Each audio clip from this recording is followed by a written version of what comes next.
Vamos a comenzar en el nombre del Padre, y del Hijo, y del Espíritu Santo. Amén. Y una vez más decimos juntos esta oración a San Rafael Arcángel. Oh bondadoso y guía espiritual San Rafael Arcángel, yo te invoco como el patrón de aquellos que están afligidos por cualquier enfermedad, dolencia corporal, emocional y espiritual. En el libro de Tobías, tú hiciste preparar el remedio que sanó la ceguera del anciano Tobit y la liberación del demonio Asmodeo que atormentaba la vida de Sara. Tu nombre significa el Señor sana. Me dirijo a ti implorando tu intercesión en mi necesidad. En este momento te pido que pongas tu necesidad, la que hay en tu corazón, la que el Señor ha ido revelando en estos días, o la que tú sabes que tienes, si tienes tiempo de alguna manera implorándole a Dios por esta. Ruégale a Dios misericordioso que venga a asistirme en mi necesidad y a sanar mi enfermedad y mi dolor. Que el Dios del cielo y de la tierra me dé la fortaleza para perseverar. Enséñame a unir mis sufrimientos con los de Jesús y de María y buscar la gracia de Dios en la oración y la comunión. Deseo imitarte en tu afán de hacer la voluntad de Dios en todas las cosas. Como el joven Tobías, yo te elijo como mi compañero de viaje a través de mi vida, que a menudo parece un valle de lágrimas. Deseo seguir tus inspiraciones cada paso del camino para que pueda llegar al final bajo tu protección constante y lleno de la gracia de Dios. Oh Arcángel San Rafael bendito, tú te revelaste como el asistente divino del trono de Dios. Ven a mi vida y asísteme en este momento. Concédeme la gracia y la bendición y el favor de Dios que hoy te pido por tu poderosa intercesión. Oh gran médico de Dios, dígnate curarme como lo hiciste con Tobías, si es la voluntad del Creador. San Rafael, recurso de Dios, ángel de la salud, medicina de Dios, ruega por mí y por los míos. Amén. Te damos gracias, Señor, una vez más por la oportunidad que nos das de reunirnos en torno a ti y a este grupo que nos has convocado para, de alguna manera, regresar a nuestro pasado e ir visitando aquellos eventos en los que hay necesidad de ti, de tu amor, de tu luz, de tu presencia, de tu sanación. Te pedimos una vez más esta noche que te quedes con nosotros, que nos acompañes, que nos muestres el camino, que nos reveles aquellas cosas que necesitan salir a la superficie para ser sanadas, de manera que podamos ser felices como es tu propósito. Bendícenos a todos y a cada uno de los que estamos acá.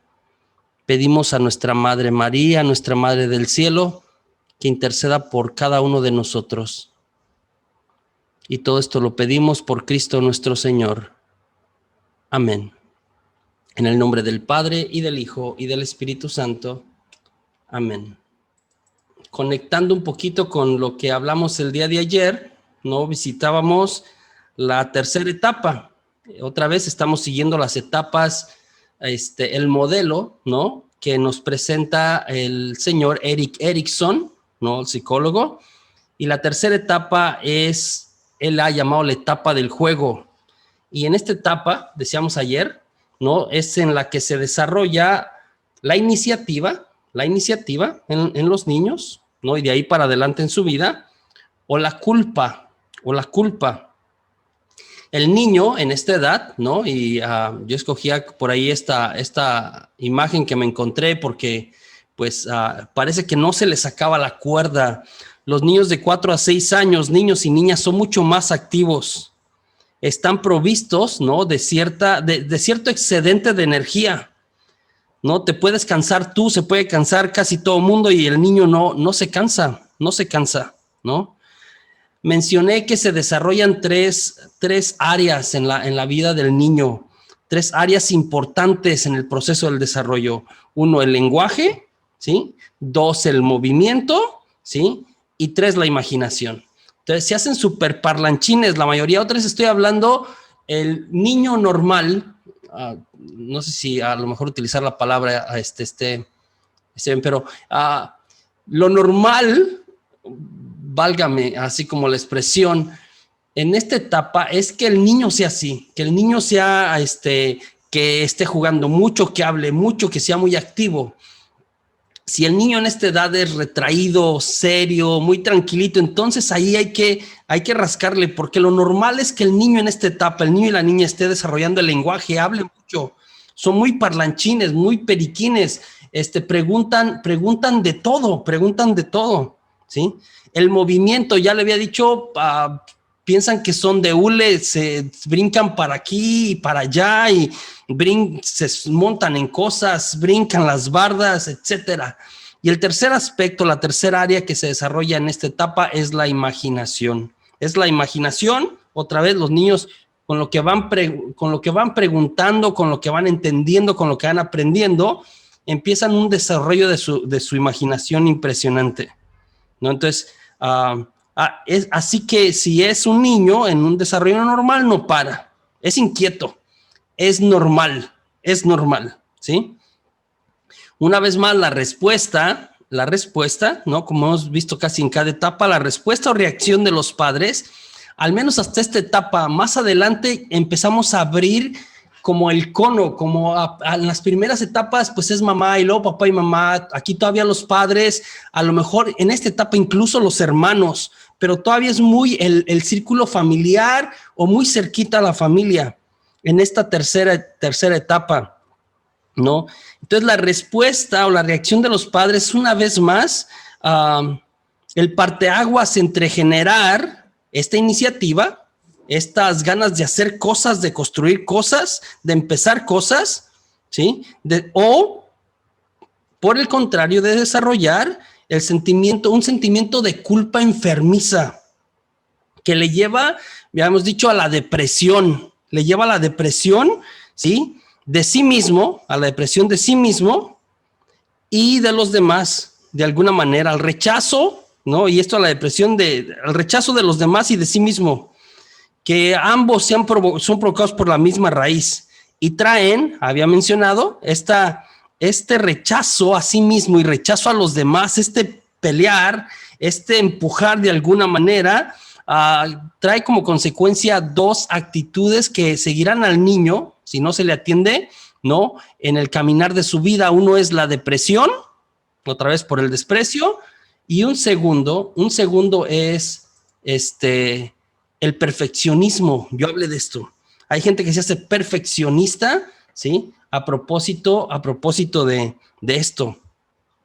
Hablamos de la importancia en esta etapa de aceptarnos como somos, de desarrollar una culpabilidad sana, o más que una culpabilidad sana porque suena medio contradictorio, ¿no?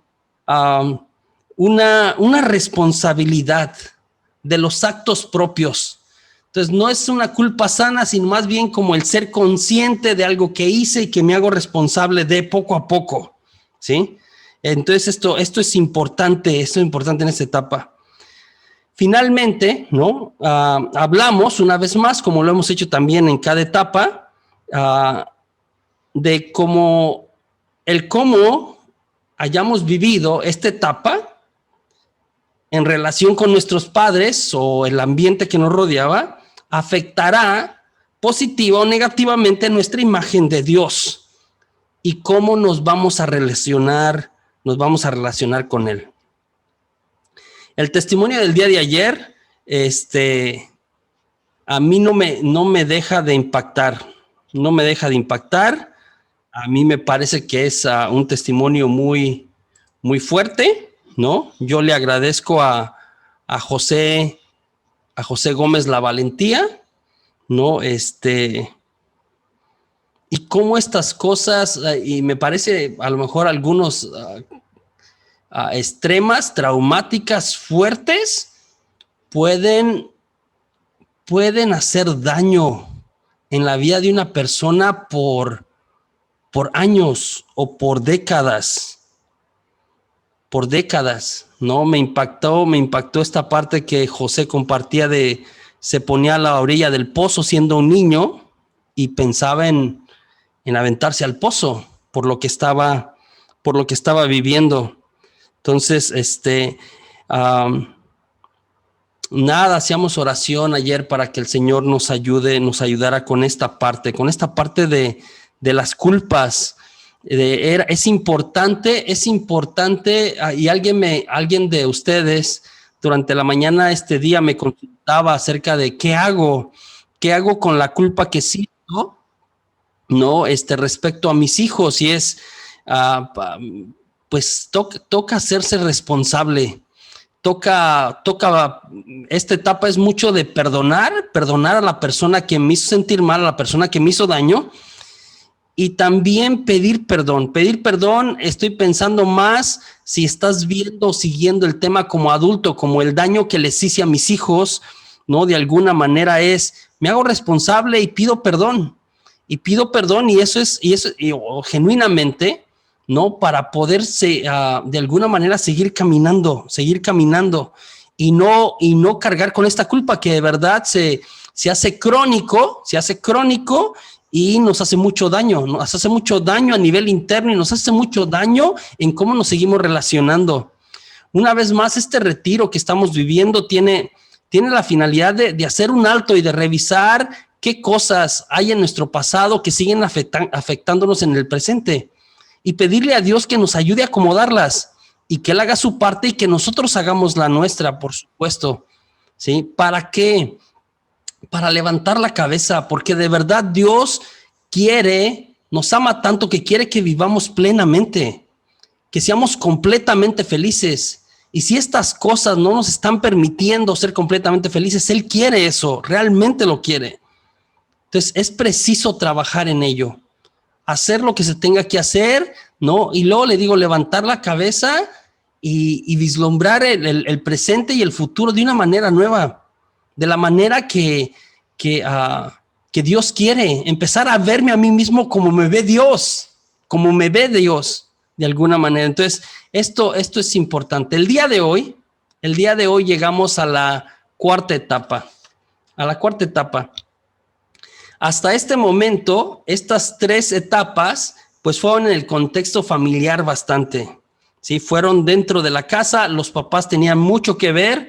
No es que la etapa escolar no tengan que ver, pero ya entran muchos más personajes en juego de alguna manera, ¿sí? Entonces, el día de hoy vamos a hablar de la cuarta etapa, la edad escolar, en la que se desarrolla la industria, y así le llama la industria, ¿no? Como productividad, como hacer cosas, como de alguna manera, o la inferioridad.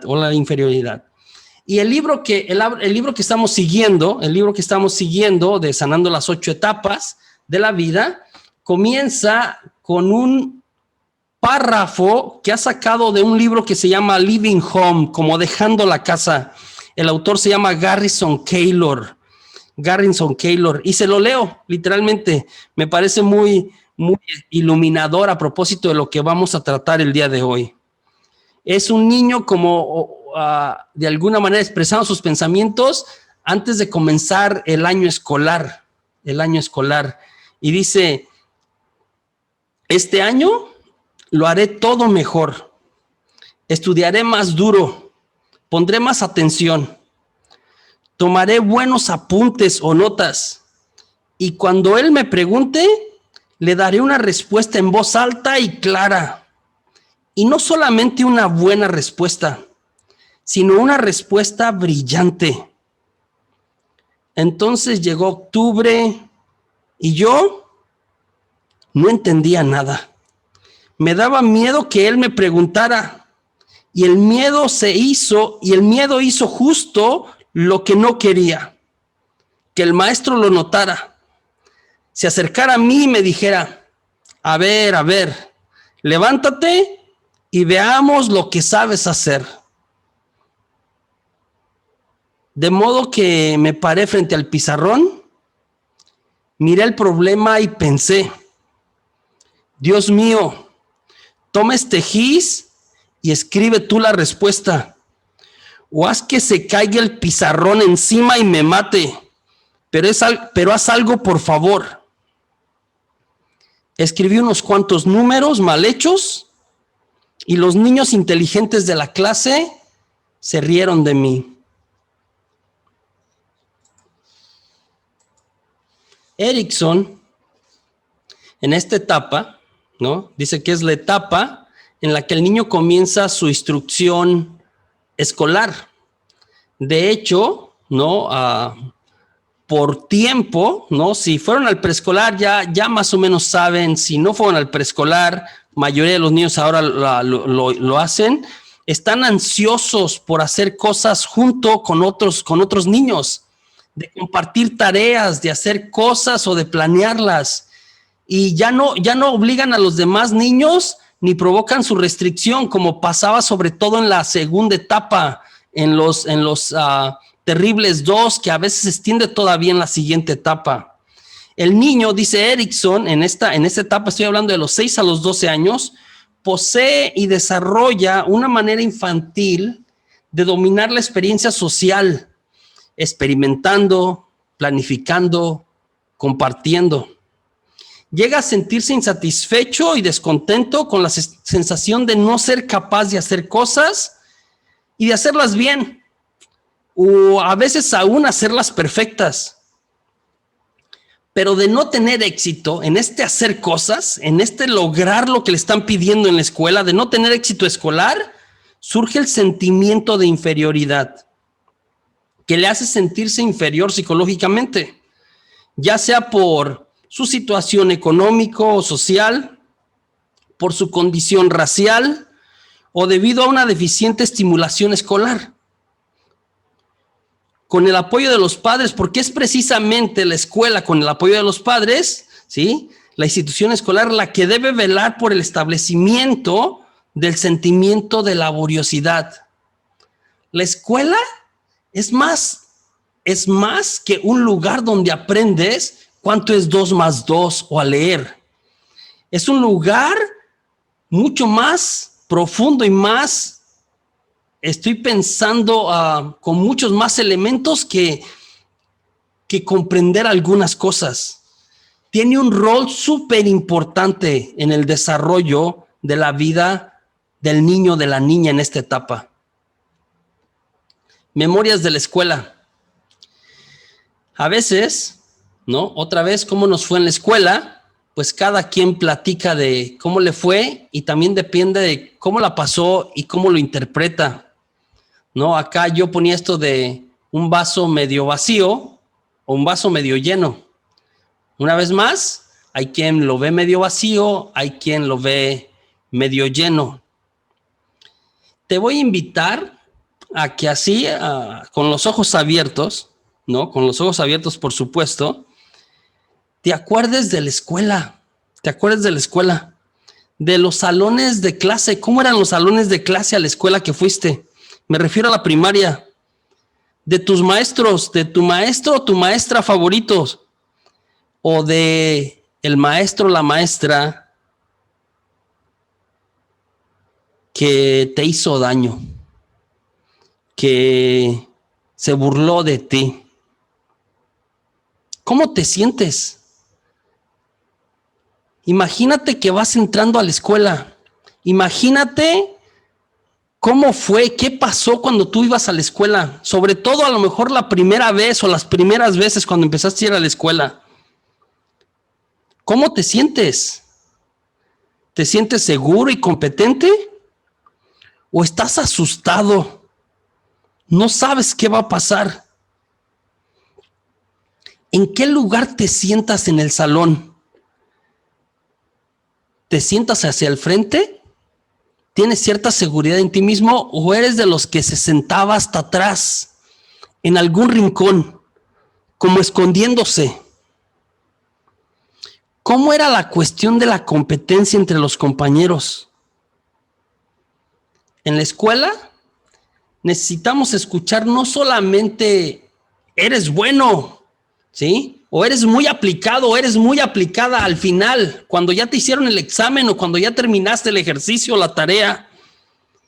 Es importante en el desarrollo del niño o de la niña en esta etapa que durante el proceso, ¿sí? Te afirmen diciéndote cosas como lo estás haciendo muy bien, estás aprendiendo. Es importante en este tiempo, y no siempre sucede, atender al esfuerzo, no al resultado. Aunque, para serte honesto, y esto pasa a lo largo de la vida, casi siempre atendemos al resultado, no al esfuerzo.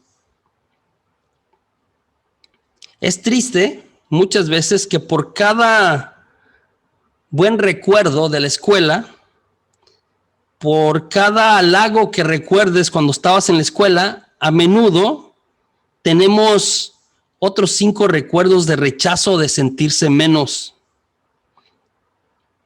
No sé si tú recuerdas algunas de estas afirmaciones o palabras o sentencias de parte de los maestros o de papá o de mamá o de hasta de los hermanos mayores.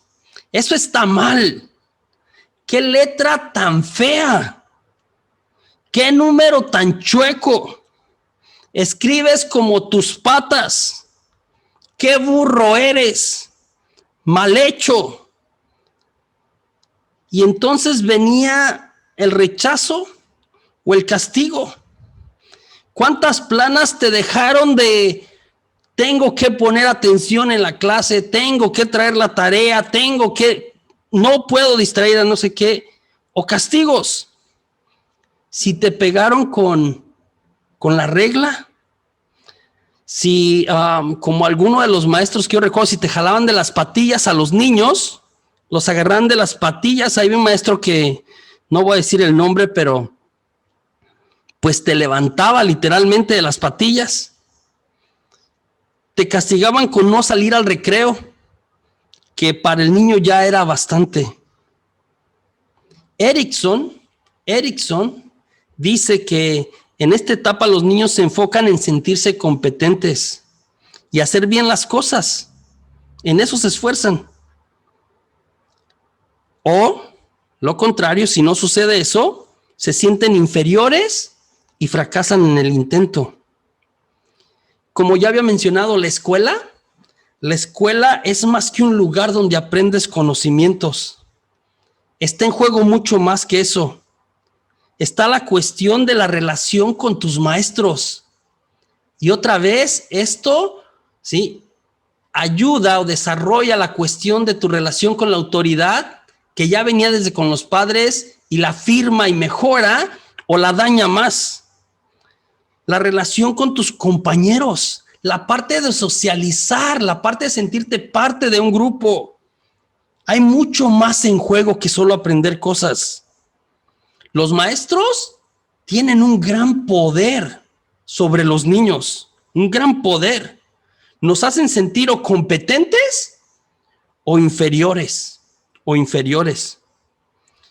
Yo recuerdo a la maestra X y que tenía sus preferencias. De hecho, me acuerdo de los nombres de los 2 niños que prefería de la clase. Un niño y una niña. El niño se llamaba Claudio. Era un muchacho güerito. Ese era su preferido. Él le llevaba siempre manzanas o algún otro regalito. A ese niño siempre le ponía 10. De las mujeres era Jessica. Así se llamaba la niña. Recuerdo cuando estaba en segundo de primaria. A los demás, generalmente la maestra les hacía el fellito. Es importante también que recordemos los otros estudiantes, los compañeros, porque ellos, los compañeritos de la escuela, también tienen un gran poder para moldear las relaciones entre los mismos compañeros. Es impresionante, y otra vez no recuerdo si mi hija Natalia estaba en tercero o segundo. Súper chiquita, me acuerdo, relativamente hablando. Y me imagino sus compañeritas de la escuela también, eran unas niñas chiquitas. Y recuerdo que un día nos contó triste que las niñas no la juntaban en su grupo, porque la pusieron a hacer algo que ella no quiso hacer. Como si quieres estar en nuestro grupo, tienes que hacer esto. Y ella no sé si no quiso hacerlo o no pudo hacerlo. Y le hizo sentir muy triste. Los compañeros pueden afirmarte también o ponerte el pie. Los compañeros, los grupos, los estudiantes no solamente se afectan entre ellos en la dinámica de cómo se relacionan todos, sino también incluso al maestro. ¿Cómo son los alumnos? También de alguna manera, directa o indirecta, afectan cómo se comporta el maestro. No sé cómo se traduce esto al español, self-fulfilling prophecy. Si lo hago literal es como la profecía que se cumple por sí misma, pero no tiene sentido el término. O la profecía que uno mismo cumple de alguna manera, ¿sí? En este tiempo, igual en los demás, pero en este tiempo cobra una relevancia impresionante las palabras, el poder de las palabras. Estas o te dan confianza o te hunden. Se me quedó también muy grabado lo que mencionó ayer José. La cuestión de que como te ven, te tratan. O como le decía su papá. Y que terminó haciéndole eco en su cabeza bastante. ¿Cuánto tienes? ¿Cuánto vales? A la par de muchas otras cosas que te vayan diciendo y que se van quedando. Las palabras o te construyen o te destruyen. En el libro nos habla a propósito de de la profecía que uno mismo cumple, de self-fulfilling prophecy, que en una escuela contrataron a unos investigadores, a gente que se dedicaba a la cuestión de la educación, y estos investigadores llegaron a la escuela y les dijeron al personal, al director, a los maestros, vamos a hacer algunas pruebas a todos los niños, súper modernas, lo más moderno, los estudios más avanzados que se han sacado sobre cómo evaluar de alguna manera el nivel de inteligencia de los niños para descubrir los estudiantes que sobresaldrán este año. Y les entregaron a cada maestro una lista de 5 estudiantes, ¿sí? De 5 de sus estudiantes a cada uno de los maestros. ¿Adivinen qué? Al principio del año pasó esto, al final del año, ¿adivinen qué? Pues estos niños, estos 5 de la lista, habían avanzado lo correspondiente a 3 años. Lo correspondiente a 3 años, mientras que los demás, pues habían avanzado lo de 1 el año que cursaron. Los otros 5 estaban mucho más adelantados. Los maestros estaban fascinados con el trabajo que habían hecho los investigadores a principio del año. Estaban extasiados. Entonces les pidieron a aquellos investigadores que volvieran cada año para hacer las pruebas otra vez y que les dijeran como que cuáles eran los niños. Los investigadores terminaron diciéndoles, tomamos 5 nombres al azar. Cada uno de los alumnos es moldeado de acuerdo a las expectativas de ustedes. Cada uno de los alumnos es moldeado de acuerdo a las expectativas de ustedes. Otra vez, el poder impresionante que tienen los maestros. ¿Fuiste superdotado, pero ignorado? Le ha pasado a varios en la historia. Hay gente que es muy inteligente, pero que pues no la detectan. Es más, a veces llevan historias muy tristes. Se elogia a menudo a los que sacan 10 o a los que sacan A's aquí en Estados Unidos. que generalmente es a pocos. Pocos sacan 10, pocos sacan As, y los demás pues llevan la vida y crecen sin estos elogios. Otra cosa que hacen los maestros y que a veces también hacen los papás y que no está bien es compararlos entre los compañeros, o a veces los papás comparar a los hermanos. ¿Por qué no eres inteligente como tu hermano? Eres bien burro. Tu hermano sí es inteligente. ¿Sí? De alguna manera esta comparación es como una forma de desprecio, para hacerlos sentir inferiores, aunque no es la intención inicial, es como pensamos que con eso se va a motivar, termina haciéndoles sentir inferiores. Los científicos, Roger y David Johnson, ¿sí?, han demostrado que esta competencia entre quién saca mejores grados, quién saca más aciertos, no es la mejor motivación para el aprendizaje, sino el trabajo en grupos. Y en la educación generalmente se ha trabajado mucho en la cuestión de la competencia, no el trabajo en equipo, Probablemente muchos de ustedes conocen la historia de Thomas Alva Edison y su madre, Nancy Elliot, ¿sí? Una ocasión, ¿sí?, Thomas Alva Edison regresó de la escuela con una nota en su mano. Venía con una nota de su maestro, del director de la escuela. Se le entregó a su mamá leyó la nota, ¿sí? Y entonces la mamá se guardó lo que leyó. La nota decía que su hijo, ¿sí?, no iba a progresar, que no ponía atención, que era muy distraído, que no estaba aprendiendo nada, que era un niño problema, que no iba a aprender y que la escuela no podía ayudar y retrasarse por estar atendiendo a un niño con las limitaciones como las de su hijo. Entonces que se lo regresaban, que a ella, a ver cómo le hacía ella. El niño le preguntó, Thomas Alva Edison, y Thomas Alva Edison descubrió la carta de su mamá al final de su vida. Su mamá ya había muerto, su mamá la guardó. Él le preguntó, ¿qué dice la carta, mamá?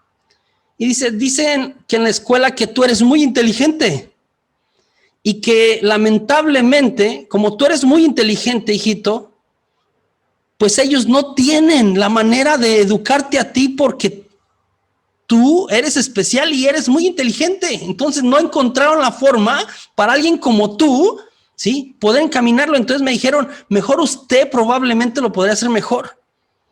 Pues la historia de Thomas Alva Edison es impresionante. Es uno de los inventores más importantes. No sé cuántos, 2000 inventos o más en la historia de la humanidad, ¿sí?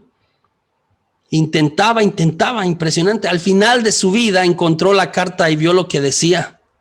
Y pues le agradeció a su mamá, ¿sí?, que cambió todo el contexto y que lo trató como un niño, ¿sí?, superdotado, y que terminó de verdad alcanzando y haciendo cosas impresionantes. Albert Einstein, probablemente el matemático más importante de la historia de la humanidad, lo reprobaron en matemáticas en la escuela. Lo reprobaron en matemáticas. Ha pasado muchas veces. Cuando hablamos de inteligencia, ¿sí?, lamentablemente hemos reducido el concepto. No sé si no lo entendemos bien, pero lo hemos reducido. Hoy en día hablamos de diferentes tipos de inteligencia. Ya se habla más de esto. Antes, estoy pensando que 20 o 30 años atrás, a lo mejor cuando muchos de ustedes estaban creciendo, se enfocaban en unas áreas muy concretas. Estoy pensando la lógico-matemática, la lingüística, como que estas dos más que cualquier otra, estas dos de aquí, ¿sí? ¿Qué es la inteligencia? Pues empecemos diciendo que no es un concepto fácil de definir la cuestión de la inteligencia. Podemos decir, y yo creo que cualquier definición de inteligencia, incluso en nuestros días, corre el peligro de ser limitado como tal. Yo encontré por ahí una definición que dice que es la capacidad de razonar, planificar, resolver problemas, pensar de forma abstracta, comprender y aprender ideas. Otra vez, abarca algunas áreas de la inteligencia según mi propio concepto. Aún así, esta definición a mí me parece limitada. Es esta capacidad de generar información y adquirir conocimientos. Es una combinación de lo que recibimos del exterior y nuestra propia memoria y cómo procesamos y cómo comunicamos esto. En nuestros días se hablan de muchos tipos de inteligencia. Hay quien habla de 10, hay quien habla de 12, hay quien habla hasta de más. Menciono aquí, ¿no? Primero las más famosas, las más comunes, ¿sí? Y menciono otras nuevas. Tenemos la lógico-matemática, inteligencia lógico-matemática. Hay gente que es muy buena para esto. A menudo los hombres, por el desarrollo del cerebro, de la parte derecha del cerebro, se les tiende a facilitar más la lógica y la matemática. Acá tenemos a los científicos, a los matemáticos. Hay sus excepciones, por supuesto, ¿no? Estoy mencionando Pitágoras, Isaac Newton, Albert Einstein, ¿no? Hay una francesa, Sophia Germain, ¿no? Que también desarrolló un montón de cosas muy interesantes, ¿no? Está lo que se llama la inteligencia espacial, ¿sí? Y acá entran los escultores, los arquitectos, los pintores, los diseñadores, los pilotos. En esta categoría, ¿no? De personajes famosos, ¿sí? Con este tipo de inteligencia tenemos, por supuesto, a Leonardo da Vinci, a Miguel Ángel, a Picasso, a Van Gogh, a Bernini. Si encontramos alguna mujer por ahí, a Frida Kahlo, ¿no? Frida Kahlo, por ejemplo, ¿no? Después la corporal kinestésica, ¿sí? La inteligencia corporal. Y acá entran los bailarines, los actores, los deportistas, ¿no? También se necesita un tipo de inteligencia para esto, ¿no? Entre los de aquí podemos mencionar, no lo sé, va a parecer que me gusta más el fútbol que cualquier otra cosa, pero Pelé, Messi, Maradona, Ronaldinho, ¿no? Si agregamos algunos actores que son maravillosos y que muy buenos en su área, Tom Hanks, Robin Williams, Robert De Niro, ¿no? En esta parte de kinestésico corporal. Inteligencia musical. Entonces acá entran los músicos, que también se necesita una cosa especial para esto. Y acá pues vamos a mencionar a Beethoven, Mozart, Vivaldi, Bach, Justin Bieber. No, mentira, Justin Bieber no. Perdón, no, Justin Bieber no. Bueno, disculpen, me resbalé. Inteligencia interpersonal. Era para que se despertaran. Inteligencia interpersonal. En la inteligencia interpersonal tenemos a los políticos, a los profesores, a los actores también entran aquí. No, estoy pensando que aquí este tipo de inteligencia entra, no lo sé, el doctor Martin Luther King, César Chávez, ¿no? Juan Pablo II, estoy pensando, entra aquí. Madre Teresa de Calcuta, ¿no? Algún actor así que eran muy cae bien, mexicanos, Viruta y Capulina, o el señor que creó Chespirito, ¿no? Tienen esta cosa de crear cosas y caer bien a la gente y relacionarse.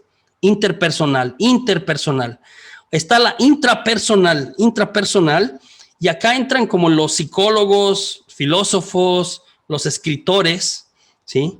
Y si mencionamos algunos famosos en este rango, pues por supuesto Sigmund Freud, Carl Jung, Bandura, Platón, Aristóteles, Santo Tomás, entran en este renglón.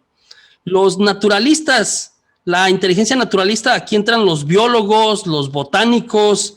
Estoy pensando de los griegos, Hipócrates, más actuales, ¿no? Luis Pasteur, Alexander Fleming, Carlos Darwin, entran en este tipo de inteligencia.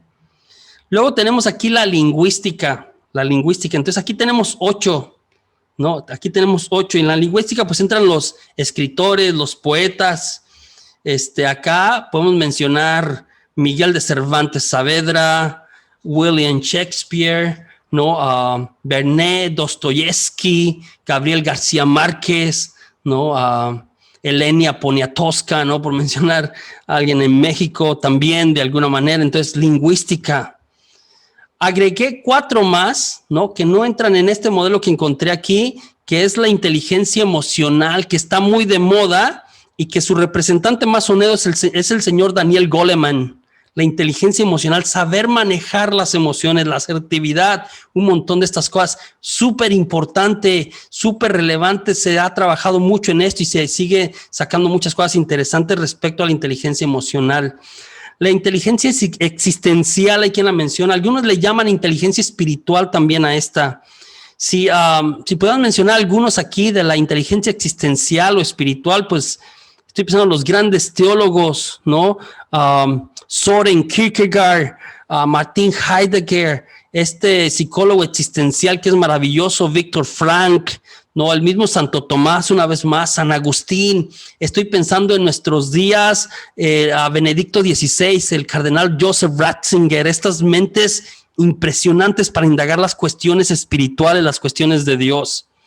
Luego tenemos la inteligencia creativa, ¿no? Es la gente que se dedica a crear cosas, y esto también es muy interesante. Estoy pensando, acá tenemos a los inventores, ¿sí? Aquí tenemos a los inventores. Estoy pensando otra vez Tomás Alva Edison, ¿no? Lo mencioné. María Curie, que descubrió la cuestión de la radiología. Los hermanos Wright, que inventaron el avión. Más actual, mucho más actual, Steve Jobs, ¿no? El de Apple. Nikola Tesla también, ¿no? Ellos entran en esta parte de la inteligencia creativa. Y por último menciona la inteligencia colaborativa, que a lo mejor se puede relacionar con la interpersonal de alguna manera, se puede relacionar. Trabajar en grupo, hacer funcionar el equipo. Estoy pensando que acá entran los grandes entrenadores, coach, ¿no? Estoy pensando que el señor Phil Jackson, ¿no? Que fue entrenador de los Bulls de Chicago y luego de los Lakers de Los Ángeles. Johan Cruyff, que revolucionó el fútbol, ¿no? Y que ha puesto muchas cosas ahí en Barcelona. Estoy pensando luego como siguiendo el trabajo de Johan Cruyff, este señor que sigue entrenando que se llama Pep Guardiola, ¿no? Que ahora está en Manchester City. Y en México voy a decir, a lo mejor alguien no está de acuerdo conmigo, el Tuca Ferretti, ¿no? Me parece que es la gente que sabe acomodar, que sabe trabajar con la gente para sacar resultados.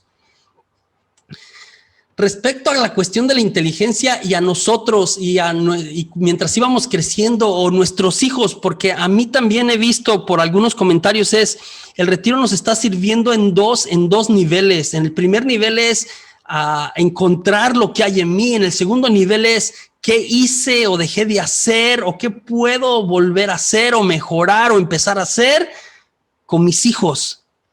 Es siempre importante, ya mencioné, premiar el esfuerzo, no el resultado. A veces pasa que usted tiene un hijo que siempre saca 10 o una A y ni se despeina, ni le cuesta, es más, ni estudia y saca 10. Y tiene otro que saca 8 y que estudia mucho, que se quema las pestañas. Y generalmente felicitamos al de 10, no al de 8. Ya había mencionado, es mal compararlos. Y a lo mejor a usted le pasó que lo compararon. Nos hace mucho daño, crea rivalidades a veces entre los hermanos. Que la mamá o el papá le digan, ¿por qué no eres como tu hermano? ¿Por qué no eres como tu hermana? ¿Por qué esto? Y empiezan, podemos sentirnos lastimados. Y a veces, esto es muy importante, escúcheme bien. Cuando se nos compara, a veces no es porque no tengamos cualidades y no tengamos dones y no tengamos cosas buenas, todos tenemos. El problema es porque no tenemos los que la escuela exige o los que los padres piden o en los que se han enfocado o los que afirman y se han olvidado de los otros. A menudo, todavía hasta nuestros días, cada vez menos, pero todavía sobrevaloramos a los pensadores, ¿sí? La gente que de la lectura, de la matemática, de la escritura, este tipo de inteligencia. y menospreciamos, ¿sí? De alguna manera, o minusvaloramos a los sensitivos, a los del arte, la música, la danza. Preferimos los intuitivos, los que son rápidos, ¿sí? Son rápidos, y rechazamos a los sensitivos, los que toman la cosa con calma, ¿sí? A menudo el sistema beneficia, aunque suene loco, y termina tronándose el sistema porque estoy hablando, me regreso a la parte de la personalidad tipo A que ya mencioné sobre esto. El trabajador tipo A, que generalmente es beneficiado en la mayoría de las empresas, es un trabajador compulsivo, competitivo, ¿no? Hace lo más posible en la menor cantidad de tiempo, ¿no? Este es el tipo de personas que se pasan las luces amarillas y las rojas, comen a prisa, hacen dos cosas a la vez, oprimen el botón del elevador varias veces para que se apure el elevador, compiten consigo mismo y con los demás, siempre piensan que están en la fila más lenta, siempre piensan, y se cambian a la otra y les sale peor a veces. Es un perfeccionista. La persona de personalidad tipo A, válgame la redundancia, es un perfeccionista. Recibe recompensa por hacer bien las cosas y piensa que tiene que seguir haciendo todo para ganarse el amor y el aprecio de los demás. Los de personalidad tipo B, o hay quien utiliza hasta la letra Z para irse hasta el otro extremo, son aquellos que la pasan con la ley del menor esfuerzo, toman la vida con calma, que lo intenten los demás. Yo no, porque de seguro no me sale, fracasaré. A menudo muchos de estos se duermen en sus laureles. Ambos, tanto las personas con personalidad tipo A como las personas con personalidad tipo Z, tienen que descubrir que son buenos para algo y que su valor no depende del éxito, del fracaso. Chesterton, ¿sí? Este autor me encanta lo que escribe. Chesterton dijo: si algo vale la pena de hacerse, vale la pena hacerse mal. Es decir, se vale equivocarse. La cuestión es no desistir, es morir en el intento, es no darnos por vencidos.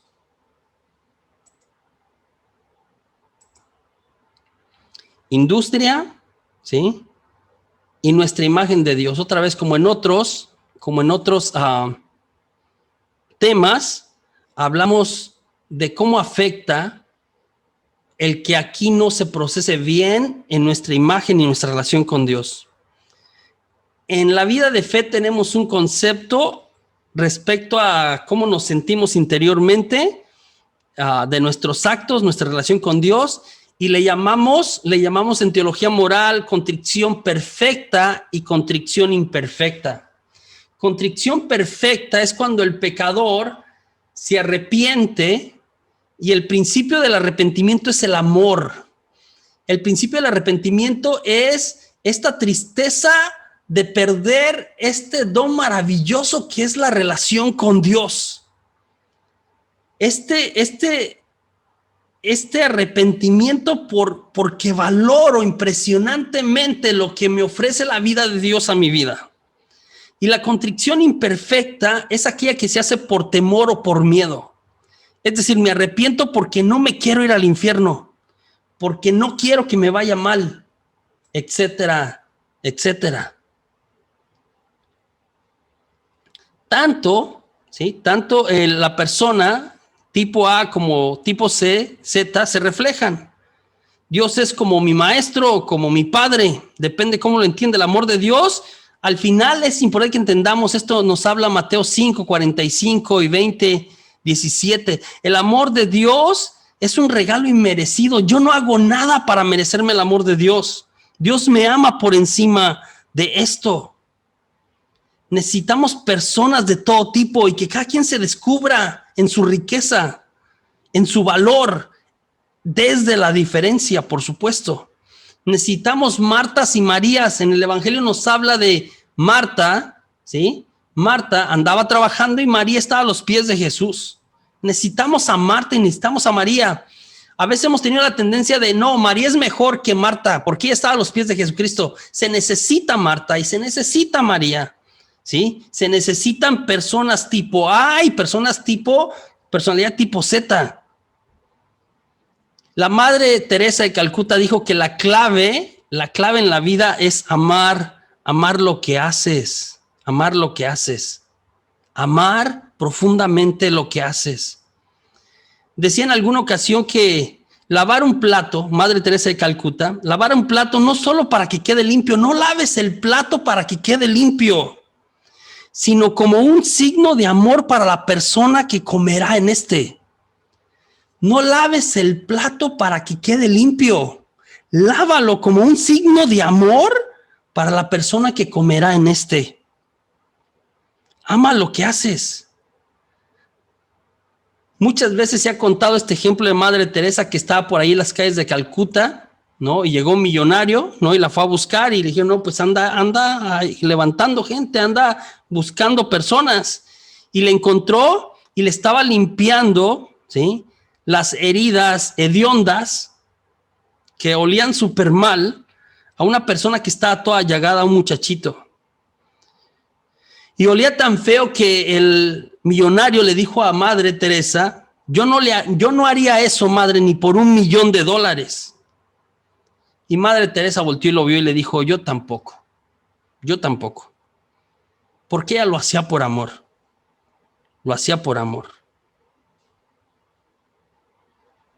Jesús, al terminar esta etapa, a los 12 años nos habla que en el Evangelio de San Mateo que Jesús fue al templo, probablemente a hacer lo que se llama en el rito de los judíos el Bar Mitzvah, que es como un estilo de confirmación, una introducción a la comunidad.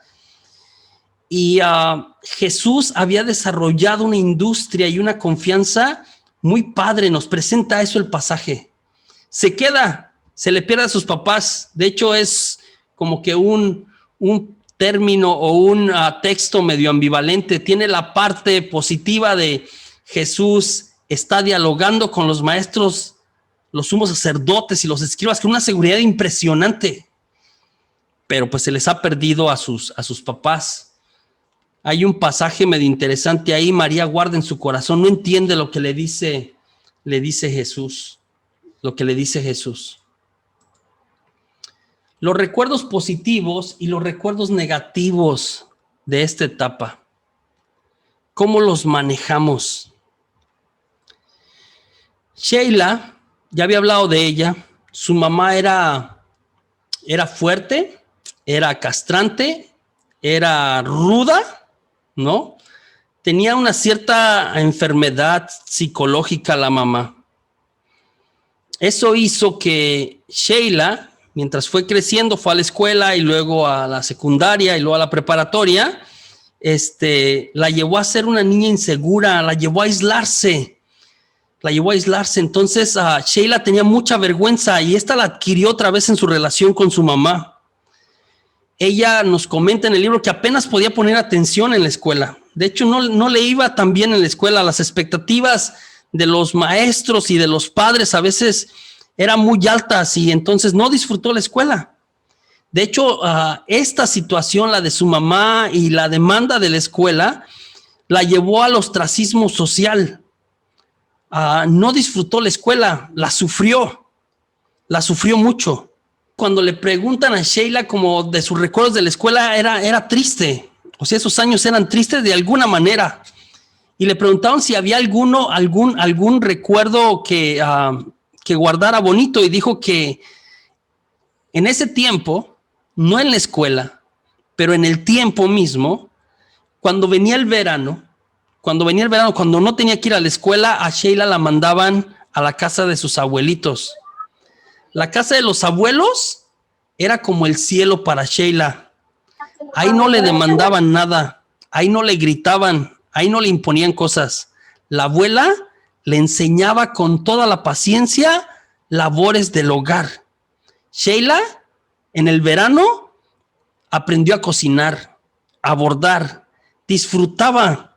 ¿Qué pasaba? ¿Cuál era la diferencia entre su casa y la escuela y la casa de los abuelos?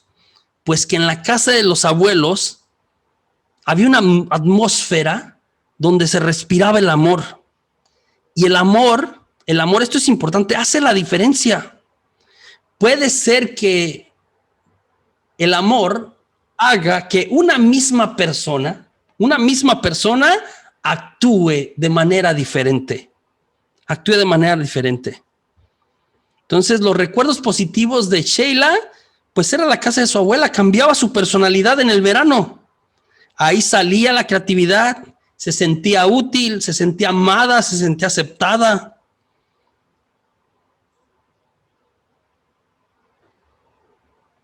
Yo estuve pues en el seminario 11 años. Y entonces he trabajado en la iglesia por un montón de años también ya. He estado dentro de la estructura eclesial. Y he tenido un par de amigos sacerdotes que con la gente son súper rígidos, firmes. De hecho, con la gente tienen hasta medio mala fama. Y conmigo, o con los que nos conocemos, fuera de la investidura, porque somos más amigos, más como que colaboramos con él, con este sacerdote, con el otro, nos llevamos súper bien. Parecen otra persona.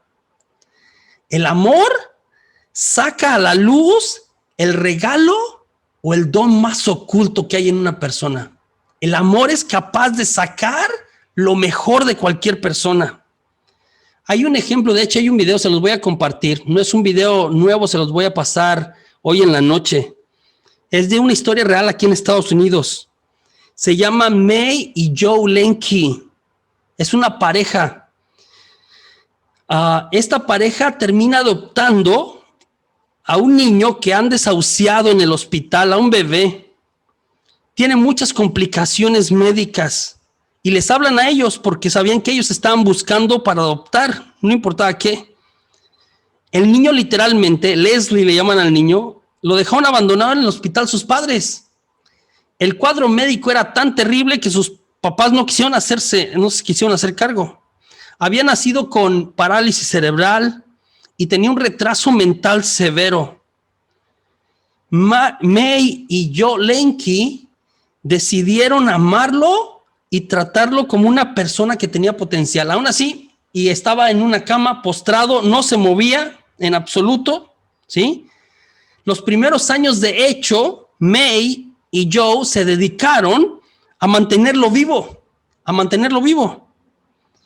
Pero sin ninguna respuesta por 9 años, de recién nacido, 9 años, cero respuesta, cero. Ahí, casi como un vegetal. Lo abrazaban, le hablaban, le cantaban, oraban por él.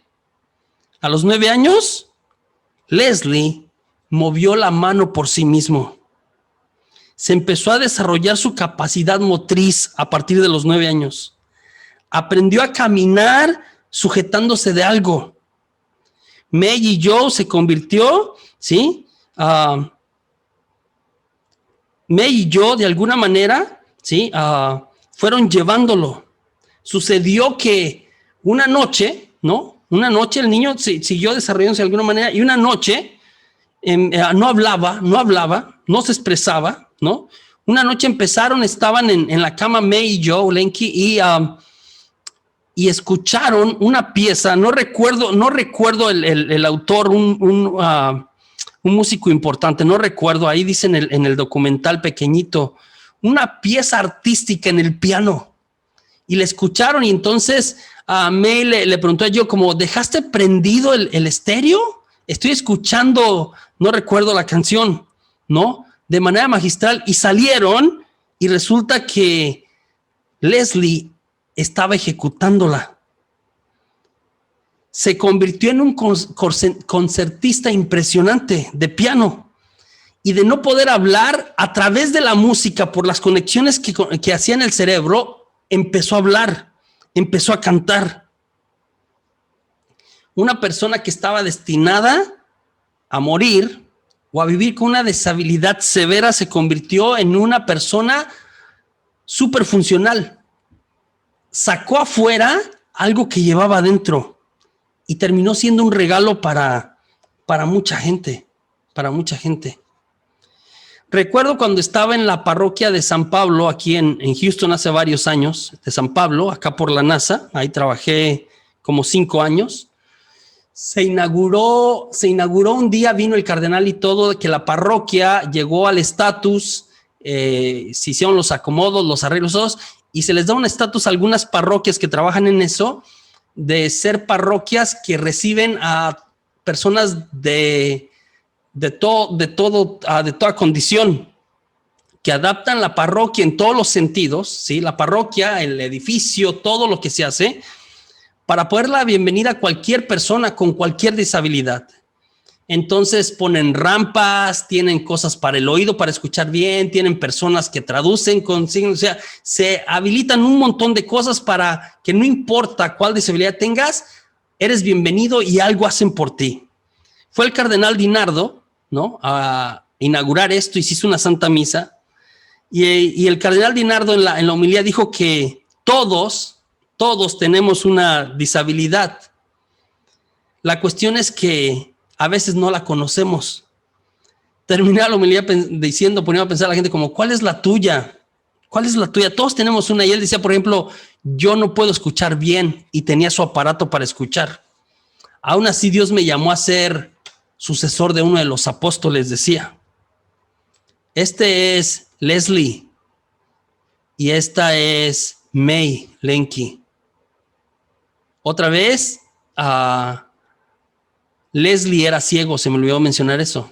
No veía. Aún así tocaba impresionantemente. El amor saca a la luz el regalo más oculto que hay en una persona.